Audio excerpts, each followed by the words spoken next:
Greetings, everyone. I want to share Proverbs 19 and 21 with you all. This is the New International Version, where the word reads, "Many are the plans in a person's heart, but it is the Lord's purpose that prevails."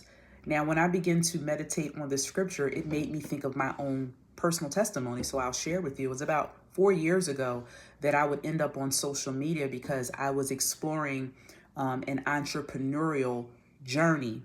And it was in that the Lord would speak to me and tell me that I want you to preach my word here on Facebook. Now, of course, I automatically gave God resistance. Well, listen, Lord, first of all, I don't really know enough of your word. I know some of your word. And Father, I'm here because you already know my situation. I need to build because I'm in a financial bind. And not only that, I do want to help others get out of debt and poverty and things of that nature. And I want to build a legacy for my family, and I want to be a blessing to others. So these are my plans, Lord. But the Lord made it very clear as I would attempt not one journey, entrepreneurial journey, but another and then another. And I actually realized it was about 5 of them, and none of them would prosper in the way that I would want, because the last time I said, okay, God, well, here's what I'll do. I'll make time for teaching your word online. I'll continue to study, but I'm still going to pursue this. And the Lord made it clear to me, no, this is what I put you up here to do.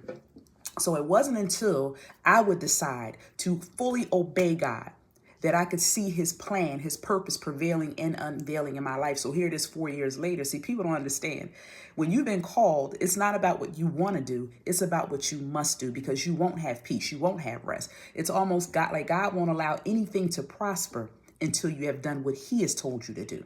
All right. So this also makes me think of the book of Jonah, how God called Jonah to preach, right, against the evil that was happening in a certain region.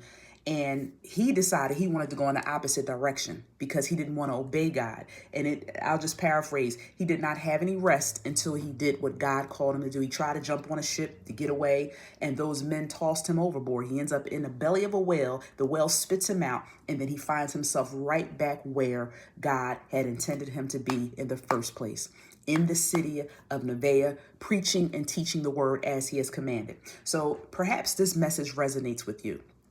It doesn't matter what we have in our hearts to do, right? It is always the Lord's plan and purpose that will prevail in our lives. You won't have unrest. God will put you in a belly of a whale and spit you out, right? And put you right back where he desires you. Paraphrasing here. So it's best to obey the Lord and trust him. Remember, no matter what it is you desire to do, if you are a child of God, it is always the will and the purpose of the Lord that will prevail.